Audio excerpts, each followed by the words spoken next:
Niño de 5 años, asegura, soy John Lennon y puedo probarlo en el corazón de Greenwich Village, en una sala de música bañada por la luz de la tarde. El aire vibraba con la cacofonía inocente de niños descubriendo el sonido.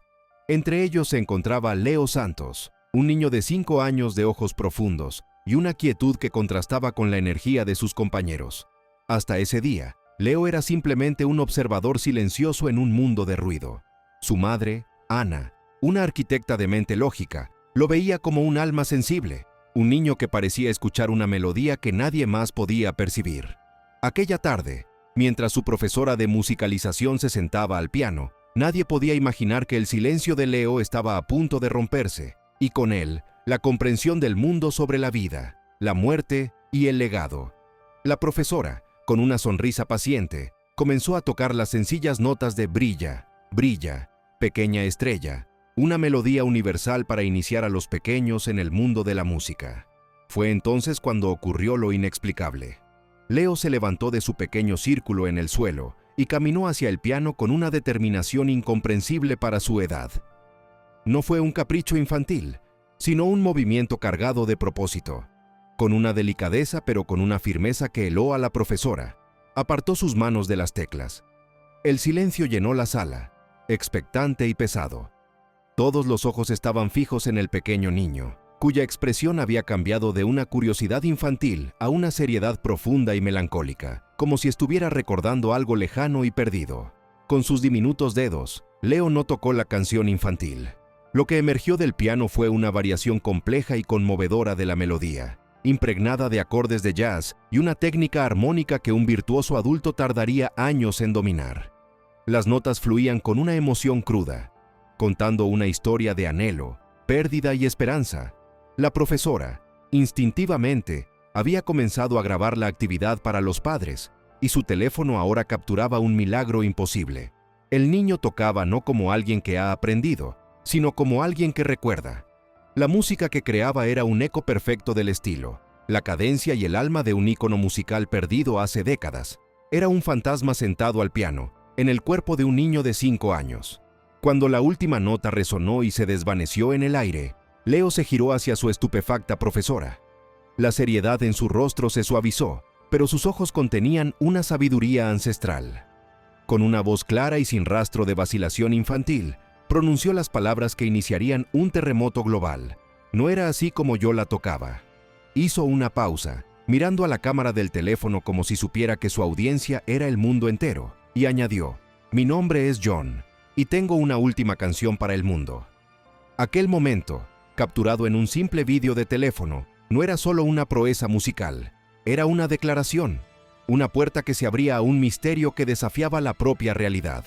El vídeo no solo se viralizó, detonó en la conciencia global. En cuestión de horas, millones de personas habían presenciado el increíble momento, desatando un torbellino de incredulidad, asombro y un debate encarnizado. Para algunos, era un engaño brillantemente orquestado. Para otros, un prodigio infantil sin precedentes. Pero para un número creciente de personas, las palabras del niño resonaban con una verdad inquietante. La frase, mi nombre es John, se convirtió en un enigma que expertos y legos intentaban descifrar.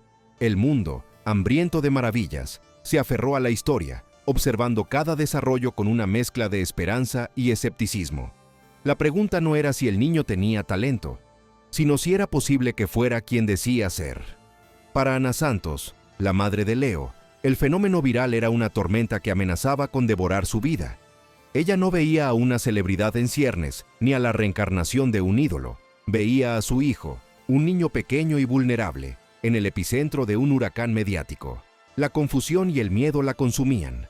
¿Cómo podía su hijo, que apenas estaba aprendiendo a atarse los zapatos, poseer tal conocimiento y habilidad? Se atrincheró, protegiendo a Leo del asedio de periodistas y curiosos, mientras luchaba internamente con una verdad que su mente racional se negaba a aceptar. Su viaje no era el de la fama, sino el de una madre obligada a confrontar lo imposible para proteger el extraordinario propósito de su hijo. Entre las voces del escepticismo, una se alzó con la autoridad de una vida dedicada al estudio. El doctor Julian Finch, el más respetado historiador musical y autor de la biografía definitiva sobre John Lennon, Desestimó públicamente la historia como un cruel engaño o un delirio colectivo. Para Finch, el legado de Lennon era un territorio sagrado que había pasado décadas cartografiando, y la idea de que un niño de 5 años pudiera reclamarlo era un insulto a la historia y a la lógica. Él representaba la razón, que ta cultura usa la pone solo santa junto, la prueba empírica y el rigor académico frente a lo que consideraba una histeria masiva. Su reputación estaba en juego, y sentía la obligación profesional de desmentir categóricamente aquella fantasía. Impulsado por un sentido del deber hacia la verdad histórica, el Dr. Finch decidió que la única forma de detener la creciente leyenda era enfrentarla directamente. Propuso, a través de canales formales, realizar una prueba definitiva, un examen irrefutable diseñado para exponer el engaño de una vez por todas. Consiguió el reacio consentimiento de Anna, quien vio en ello la única posibilidad de recuperar una vida normal para su hijo. El enfrentamiento estaba pactado, el mayor experto en Lennon contra un niño de 5 años que afirmaba ser su reencarnación. Mal sabía Finch que su intento por desacreditar la historia lo convertiría en su más ferviente y crucial defensor. La verdad que buscaba era mucho más extraña y profunda de lo que su mente académica jamás pudo concebir. El día de la prueba, el ambiente en el legendario estudio de grabación de Nueva York era tenso y solemne. El Dr. Finch había preparado el desafío final. No utilizaría canciones conocidas, sino 3 fragmentos de cintas demo inéditas, grabaciones de 10 segundos de melodías que Lennon había esbozado en privado y que solo un puñado de personas en el mundo había escuchado. La tarea de Leo no era simplemente identificar las melodías, sino completarlas, melodía, armonía y letra. Era una prueba no de memoria, sino de creación, un desafío lanzado a un fantasma. Anna sostenía la mano de Leo, su corazón latiendo con una mezcla de terror y una incipiente fe que apenas se atrevía a reconocer. Leo, ajeno a la presión, se sentó frente a un piano de cola, sus pies apenas colgando del taburete. Finch, con la seriedad de un juez, reprodujo el primer fragmento, una serie de acordes disonantes y un murmullo ininteligible. El silencio que siguió fue absoluto. Leo cerró los ojos y, sin dudarlo, colocó sus dedos sobre las teclas. No tocó como un niño que imita, sino como un alma que recuerda. La melodía fluyó, completa y perfecta, seguida de una letra sobre la lluvia en Liverpool y el sabor del té. Completó el segundo y el tercer fragmento con la misma precisión asombrosa, cada nota y cada palabra imbuidas de la emoción y el estilo inconfundibles de Lennon.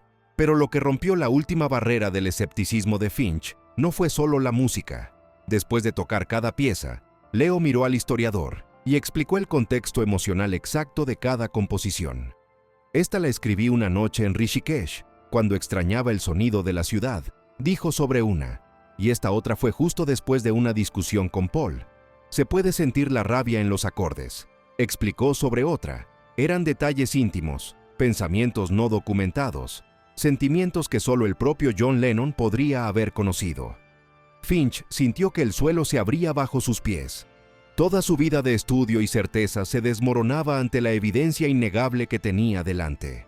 El doctor Julian Finch, el cético, el académico, se quedó sin palabras. Las grabaciones, las notas, todo confirmaba la veracidad de las palabras del niño. En ese momento, en el silencio sagrado del estudio, el historiador vio la verdad. No era un engaño, no era una coincidencia, era un milagro. Las lágrimas brotaron de sus ojos, lágrimas de asombro, de conmoción y de una comprensión que redefinía su universo. Se arrodilló lentamente frente a Leo, ya no como un examinador, sino como un discípulo ante su maestro. El historiador había muerto. En su lugar, nacía el primer creyente. La validación era completa e irrefutable. La verdadera búsqueda, la misión de Leo, acababa de comenzar. Con la verdad asentada en el aire denso del estudio, el Dr. Finch miró a Leo no como a un niño, sino como al custodio de un secreto monumental. Su escepticismo se había transformado en una devoción febril. La pregunta que ardía en su mente finalmente escapó de sus labios, ya no como un desafío, sino como una súplica. ¿Dónde está John? ¿Dónde está tu última canción? Leo, balanceando sus pies que no llegaban al suelo, lo miró con una calma desconcertante y comenzó a hablar. No describió una partitura en un cajón, sino una pieza de un rompecabezas deliberadamente esparcido, un testamento diseñado para ser encontrado solo por quien compartiera sus recuerdos más profundos e íntimos. La primera pista era de una precisión asombrosa, un detalle tan específico que desafiaba cualquier explicación racional. Leo describió una guitarra, una Gretsch 620 de color naranja, un modelo icónico. Pero no se detuvo ahí. Recitó de memoria su número de serie exacto y relató la historia de cómo se la había regalado a un amigo cercano en la década de los 70. Mencionó un detalle que nunca había sido documentado: un compartimento falso que él mismo había tallado con sumo cuidado en la parte trasera del instrumento. Describió el mecanismo de apertura, una secuencia específica de presión sobre el clavijero que liberaría un pequeño panel de madera. Era información imposible de conocer, un secreto enterrado en la madera y el tiempo. El Dr. No Finch sintió un escalofrío recorrerle la espalda. Sabía exactamente de qué guitarra hablaba. Aquel instrumento no estaba en una colección privada, sino que era una de las piezas centrales de la exhibición en el Salón de la Fama del Rock and Roll, un artefacto venerado y protegido. La audacia de la afirmación era abrumadora. La pista no conducía a una nota olvidada en un diario, sino al corazón de un museo, a un objeto bajo la más estricta vigilancia. Finch comprendió en ese instante la genialidad y la paranoia de Lennon. Había escondido su secreto más grande a la vista de todos, protegido por la incredulidad del mundo. Nadie buscaría algo dentro de una pieza de museo intocable. Para Anna, esta nueva revelación fue un golpe de realidad aún más fuerte. Su hijo no solo recordaba una vida pasada, estaba dictando una misión que los empujaba fuera de la seguridad de su hogar hacia el ojo público. Su instinto protector luchaba contra la creciente evidencia de que Leo era el vehículo de un propósito extraordinario. El miedo seguía ahí, un nudo apretado en su estómago, pero ahora estaba mezclado con una extraña sensación de deber. Miró a Finch, cuyo rostro reflejaba una determinación inquebrantable, y supo que no había vuelta atrás. Su rol como guardiana ya no era solo proteger al niño, sino también proteger el legado que el niño había venido a entregar. La siguiente fase se convirtió en una batalla logística y burocrática. El Dr. Finch, armado con su impecable reputación y la grabación de la validación de Leo, se enfrentó al consejo directivo del Salón de la Fama del Rock and Roll. Su petición fue recibida inicialmente con una mezcla de conmoción y rotunda negativa. La idea de manipular, y mucho menos de intentar desmontar parcialmente una guitarra de valor incalculable basándose en las palabras de un niño, era una herejía para cualquier curador o historiador. Lo acusaron de haber perdido el juicio, de dejarse llevar por el sensacionalismo que él mismo había criticado tan duramente. Su credibilidad, construida a lo largo de décadas, pendía de un hilo. Finch no se rindió. Argumentó, suplicó, presentó la evidencia una y otra vez. Describió la precisión de los detalles proporcionados por Leo, detalles que solo el propietario original del instrumento podría conocer. Apeló a su legado, no como académicos que preservan el pasado, sino como exploradores en busca de la verdad completa. La presión mediática, que ahora seguía cada paso de la historia, comenzó a crecer. El mundo estaba observando, y la negativa del museo a investigar una posibilidad tan fascinante empezaba a parecer un acto de obstrucción. Finalmente, tras días de tensas negociaciones y bajo la condición de que el examen se realizara con la máxima supervisión y sin dañar el instrumento, el consejo accedió. El día señalado, una pequeña comitiva se reunió en una sala de conservación del museo, un espacio clínico y silencioso. La guitarra Gretsch CF-120 descansaba sobre una mesa acolchada, su vibrante color naranja contrastando con la atmósfera estéril. Estaban presentes Finch, una Anna visiblemente nerviosa, los directores del museo y un maestro luthier encargado del delicado procedimiento. La tensión era casi insoportable. Las cámaras de seguridad registraban cada movimiento. El peso de la expectación mundial parecía concentrarse en aquella pequeña sala. Si Leo se había equivocado, la carrera de Finch terminaría en la humillación, y la historia del niño se convertiría en una nota a pie de página sobre la histeria colectiva. El luthier, con guantes de algodón, examinó la guitarra con una reverencia casi religiosa. Siguiendo las instrucciones de Finch, que a su vez las había recibido de Leo, comenzó a aplicar una secuencia de presión en el clavijero. Nada sucedió. Lo intentó de nuevo, ajustando ligeramente la fuerza. El silencio se hizo más profundo. La duda comenzó a filtrarse en la habitación, una sonrisa de suficiencia apareciendo en el rostro del director del museo. Finch sintió una gota de sudor frío recorrer su sien. Por un instante aterrador, pensó que todo había sido un error. Pero entonces, un sonido casi imperceptible, un suave clic, rompió el silencio. Un pequeño panel rectangular de madera en la parte trasera del cuerpo de la guitarra se había levantado una fracción de milímetro. El asombro en la sala fue una onda expansiva silenciosa. El luthier, con la máxima delicadeza, levantó la pieza de madera, revelando una cavidad perfectamente tallada en el interior del instrumento. Invisible desde el exterior, el compartimento secreto era real. La descripción de Leo había sido precisa hasta el último y más inverosímil detalle. Finch sintió que sus rodillas flaqueaban, mientras Anna soltaba un suspiro que había estado conteniendo, una mezcla de alivio y un miedo aún más profundo ante la magnitud de lo que estaban descubriendo. Aquel clic no solo abrió un compartimento en una guitarra, abrió la puerta para un misterio mucho mayor, validando la increíble verdad de una vez por todas. Con manos temblorosas, el especialista extrajo el contenido del hueco. No era una partitura, como todos esperaban. En su lugar, encontraron dos objetos que parecían fuera de lugar, reliquias de otra época. El primero era un antiguo diapasón de metal, ennegrecido por el tiempo, con una extraña inscripción grabada en su base.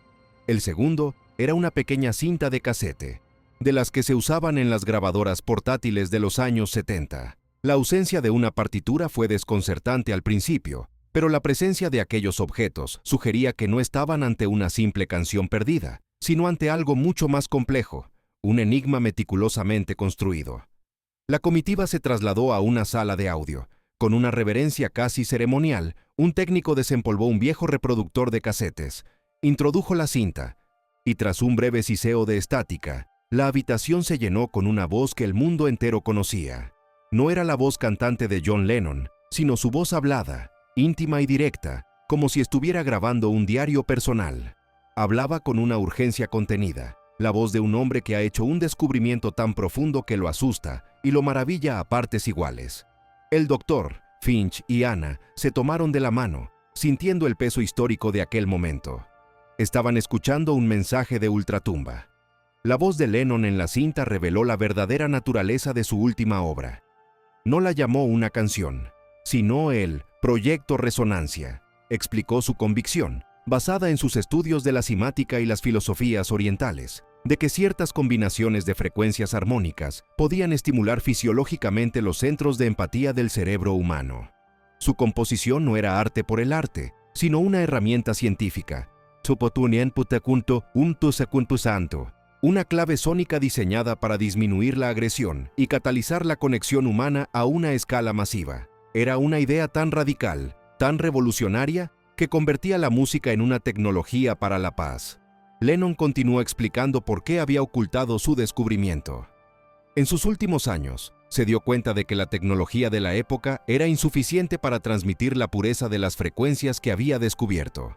Más importante aún, le aterrorizaba la idea de que su obra fuera malinterpretada, comercializada hasta perder su esencia, o, peor aún, militarizada y convertida en un arma de control. Por eso, en lugar de publicarla, la había desmantelado en 3 fragmentos, creando un camino, un rompecabezas que solo podría ser resuelto por alguien que pensara y sintiera como él, alguien que tuviera acceso a sus recuerdos. La búsqueda no era solo para encontrar la música, sino para demostrar que se era digno de ella. La revelación elevó las apuestas a un nivel inimaginable. Ya no se trataba de completar el legado musical de un artista, se trataba de recuperar una herramienta que podría alterar el curso de la civilización humana. La cinta terminó con una instrucción directa. La partitura completa estaba dividida, y el diapasón encontrado en la guitarra era la clave para hallar el primer fragmento. Lennon explicó que su frecuencia única no era un estándar. Cuando el diapasón vibrara, revelaría una frecuencia específica, 432 hercios, una afinación que, según él, estaba en armonía matemática con el universo. El viaje apenas comenzaba. La inscripción enigmática en la base del diapasón, que hasta entonces no tenía sentido, cobró una claridad escalofriante a la luz de la grabación. No eran letras, sino una referencia, un número de página y un número de línea. Finch comprendió de inmediato. Lennon había dejado diarios, volúmenes y volúmenes de escritos personales, la mayoría de los cuales estaban guardados en un archivo seguro en el edificio Dakota.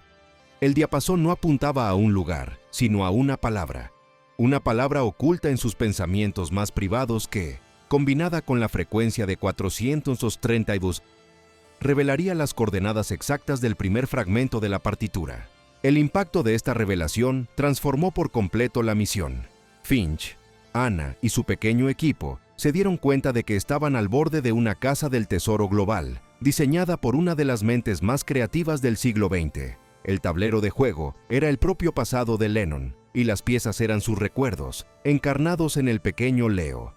La búsqueda los llevaría desde las calles de Liverpool hasta los ashrams de la India y de vuelta a los rincones ocultos de Nueva York, siguiendo un rastro de migas de pan sónicas y líricas. Lo que había comenzado con un niño tocando el piano se había convertido en una carrera para desvelar un secreto que podría redefinir el concepto de paz. El mundo, que había seguido con fascinación la apertura de la guitarra, ahora contenía la respiración. La historia había pasado de ser un fenómeno paranormal a una aventura histórica y científica. Las noticias ya no hablaban de reencarnación en términos místicos, sino de un legado codificado, un código da Vinci musical. Gobiernos, instituciones científicas y corporaciones comenzaron a tomar un interés muy real en el Proyecto Resonancia. El pequeño equipo alrededor de Leo sintió el peso de esta nueva atención. Ya no estaban solos en su búsqueda. El mundo entero los observaba, y algunos, en las sombras, deseaban el poder de esa canción para sus propios fines. El doctor Finch desplegó un mapa del mundo en su estudio. Con Anna y Leo a su lado, marcó los lugares clave de la vida de Lennon: Liverpool, Rishikesh, Nueva York. El mapa ya no representaba solo geografía, sino un laberinto de memoria y música. Se sentían como los protagonistas de una de las canciones de Lennon, embarcados en un viaje mágico y misterioso. La primera tarea era clara: acceder a los diarios privados de John en el Dakota y encontrar la palabra clave que el diapasón y la cinta habían prometido. El primer fragmento de la melodía más importante de la historia de la humanidad los esperaba, oculto en algún lugar del planeta. Anna miró a su hijo, que ahora dibujaba tranquilamente en un rincón. La enormidad de la situación amenazaba con aplastarla, pero al ver la paz de Leo, encontró su propia fuerza. Su fe en él era ahora inquebrantable. Ya no era la madre de un niño con un don extraño, era la guardiana de una promesa, la protectora de una llave que podría abrir un futuro mejor para toda la humanidad. Su miedo no había desaparecido, pero ahora estaba eclipsado por un propósito tan grande que la única opción era seguir adelante, un paso a la vez, hacia lo desconocido. El viaje a través del mundo y del alma de John Lennon había comenzado en serio. La segunda fase de la misión se cernía ante ellos, cargada de peligros y promesas. El equipo, ahora forjado en la certeza de su propósito, se preparó para el siguiente paso. Debían navegar por un mundo que ahora los observaba con una mezcla de admiración y codicia. El secreto de Lennon ya no estaba protegido por el escepticismo, sino por la complejidad de su propio diseño. Finch sabía que necesitarían todos sus recursos, todo su ingenio y, sobre todo, la guía infalible de la memoria de Leo para tener éxito. Mal sabían ellos que encontrar el primer fragmento sería solo el comienzo de un desafío que pondría a prueba los límites de su valor y su fe. El doctor Finch golpeó suavemente el diapasón contra la mesa. El metal antiguo emitió un zumbido puro y claro, una nota que pareció llenar la habitación con una calma extraña. Era la frecuencia de 432 hercios, el sonido de la esperanza, el sonido de una promesa. Era la primera nota de una canción que podría cambiar el mundo. Y ellos eran los únicos que sabían cómo encontrar el resto de la melodía. La expedición para descifrar el legado final de John Lennon estaba en marcha, y su primer destino era el corazón de sus recuerdos más guardados, sus diarios personales, encerrados en el icónico edificio Dakota. La aventura apenas había revelado su verdadera escala. En el silencio que siguió, una certeza se instaló en el corazón de todos los presentes. Esta no era solo la historia de un niño que recordaba una vida pasada, era la historia de cómo un mensaje de paz, concebido por un visionario, viajó a través del tiempo y del olvido para llegar en el momento en que la humanidad más lo necesitaba. Leo no era solo la reencarnación de John Lennon, Era la respuesta a una pregunta que el propio Lennon había planteado al mundo décadas atrás. ¿Podían realmente imaginar un mundo en paz? La respuesta estaba oculta en una canción. Y ellos eran los elegidos para encontrarla. La primera gran revelación no fue el final del misterio, sino el verdadero comienzo de la jornada. El descubrimiento en el Salón de la Fama del Rock and Roll transformó una curiosidad paranormal en una misión de importancia global. El equipo, ahora unido por una convicción inquebrantable, comprendió que estaban en una carrera contra el tiempo. El Proyecto Resonancia era un secreto demasiado poderoso para permanecer oculto por mucho tiempo, y debían encontrar los fragmentos antes de que cayeran en las manos equivocadas. La siguiente etapa los llevaría a los archivos personales de Lennon, en busca de la primera coordenada, el primer paso en un camino que se extendía por todo el globo. La Casa del Tesoro Global, guiada por las memorias de un niño y la genialidad críptica de un ícono, había capturado la imaginación del planeta. Desde los archivos polvorientos del Dakota, el equipo viajó a los muelles brumosos de Liverpool, donde una inscripción en un banco olvidado reveló el segundo fragmento de la melodía. Luego, un peregrinaje a Rishikesh, en la India, los llevó a un antiguo templo donde la tercera pieza estaba oculta en un mandala sonoro. Cada fragmento musical era también una clave que, unida a las demás, formaba un mapa estelar. El mundo observaba, conteniendo la respiración, mientras el Dr. Finch, Anna y el pequeño Leo seguían el rastro final, un camino que los llevaba de vuelta a casa, a Nueva York, al corazón mismo del legado de Lennon. El destino final no era una bóveda, ni una caja de seguridad, sino un lugar público, un santuario de paz en medio del caos de la ciudad. El monumento, Strawberry Fields, en Central Park. Las pistas combinadas no apuntaban a un objeto enterrado bajo el famoso mosaico de Imagine, sino que revelaban una verdad mucho más profunda y elegante. La partitura final no estaba en el monumento, era el monumento. El equipo se encontraba en el centro de un círculo de medios de comunicación y espectadores, la presión del mundo entero sobre sus hombros. Habían llegado al final del camino, al lugar donde la verdad definitiva estaba esperando ser descifrada, a la vista de todos pero oculta en un lenguaje universal. El clímax de su búsqueda llegó con una revelación que silenció a la multitud. Finch, guiado por Leo, comprendió que cada una de las miles de pequeñas teselas que componían el mosaico de Imagine no estaba colocada al azar. Su disposición, su sombreado y su ángulo correspondían a una nota musical, a una duración, a una dinámica. Era una obra maestra de criptografía musical, una partitura escrita en piedra y sombras. Siguiendo la secuencia exacta revelada por los fragmentos que habían reunido alrededor del mundo, comenzaron a leer el mosaico.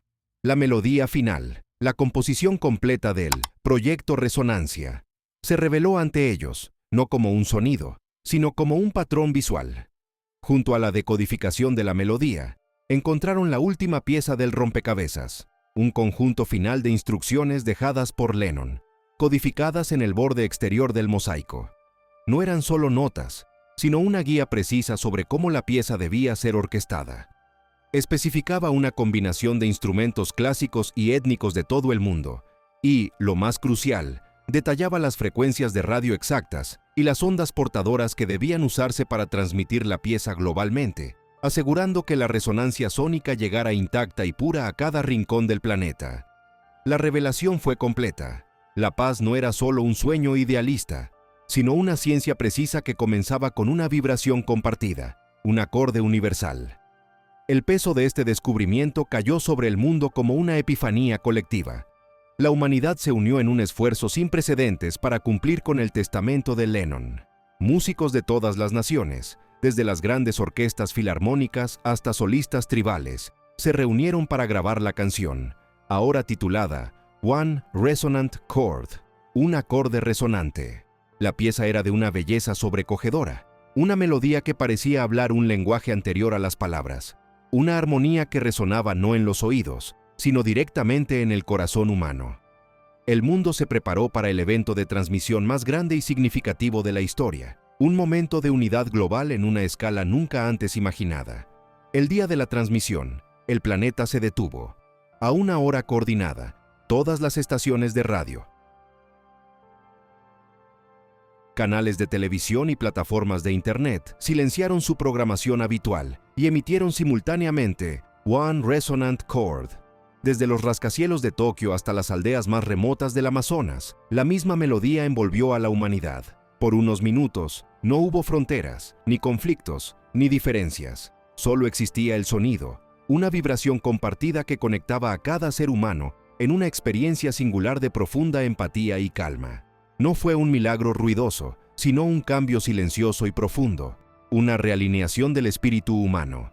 Las consecuencias de la transmisión fueron sutiles al principio, pero innegables. En las semanas y meses que siguieron, organizaciones globales documentaron una caída mensurable y estadísticamente significativa en los índices de violencia, crimen y conflictos armados en todo el mundo. No resolvió todos los problemas de la humanidad de la noche a la mañana, pero había introducido una nueva variable en la ecuación humana. La canción se convirtió en una herramienta, un recordatorio tangible de que la paz era posible. Nació una nueva era de estudios en el campo de la neuroacústica y la terapia de sonido, con la ciencia finalmente alcanzando la visión que Lennon había tenido décadas atrás. La humanidad había recibido un mapa hacia su propia compasión. Mientras el mundo comenzaba a procesar y a integrar este nuevo paradigma, un cambio silencioso ocurría en Leo Santos. Con su misión cumplida, el peso de la vida de John Lennon comenzó a desvanecerse de sus pequeños hombros. Las memorias vívidas de los estudios Abbey Road, las emociones crudas de las composiciones, la sabiduría de una vida vivida, todo comenzó a retroceder, como un sueño que se desvanece con la luz del amanecer. La transición fue pacífica, una liberación suave. El alma de John Lennon, habiendo entregado su último regalo, finalmente podía descansar, dejando atrás a un niño para que viviera su propia vida. Leo volvió a ser simplemente Leo. Creció no como un ícono global, sino como un niño normal que resultó tener un talento musical extraordinario. Conservó una profunda sensibilidad y una sensación de paz que lo acompañaría siempre, pero el conocimiento enciclopédico y la personalidad de Lennon desaparecieron. Para Anna, fue el mayor de los regalos. Recuperó a su hijo, ahora libre para descubrir quién era él, no quién había sido. La gratitud que sentía era inmensa, no solo por el regalo que su hijo había traído al mundo, sino por el regalo de tenerlo de vuelta, solo para ella. El doctor Julian Finch dedicó el resto de su vida a estudiar y promover el legado del Proyecto Resonancia. Pasó de ser un historiador del pasado a un arquitecto de un futuro más pacífico. Su viaje del escepticismo absoluto a la fe inquebrantable se convirtió en una historia inspiradora en sí misma, un testimonio del poder de la mente para abrirse a verdades más allá de su comprensión. Él se aseguró de que la historia de Leo y el descubrimiento de la canción se contaran con precisión, no como una leyenda, sino como un hecho histórico que marcó un punto de inflexión para la civilización. El legado final no fue solo la canción, sino la prueba de que una sola persona, impulsada por una visión de un mundo mejor, puede enviar una onda a través del tiempo que cambie el curso de la historia. John Lennon, a través de la inocencia de un niño, logró lo que sus palabras y su fama nunca pudieron hacer por completo. Le dio al mundo no solo un himno a la paz, sino una herramienta tangible para construirla. Demostró que la imaginación, cuando se une con la intención y la ciencia, tiene el poder de remodelar la realidad y de unir a la humanidad en un solo acorde resonante. La historia de Leo Santos y John Lennon se convirtió en un faro de esperanza en un mundo a menudo cínico. Nos recordó que los mayores misterios no se encuentran en galaxias lejanas, sino dentro del corazón humano, en la memoria y en el poder transformador de la música. Y en un rincón tranquilo de Greenwich Village, un niño de 6 años se sentaba al piano, ya no tocando las complejas melodías de un genio perdido, sino componiendo sus propias y sencillas canciones, llenando su hogar no con los ecos del pasado, sino con la promesa brillante y única de su propio y extraordinario futuro.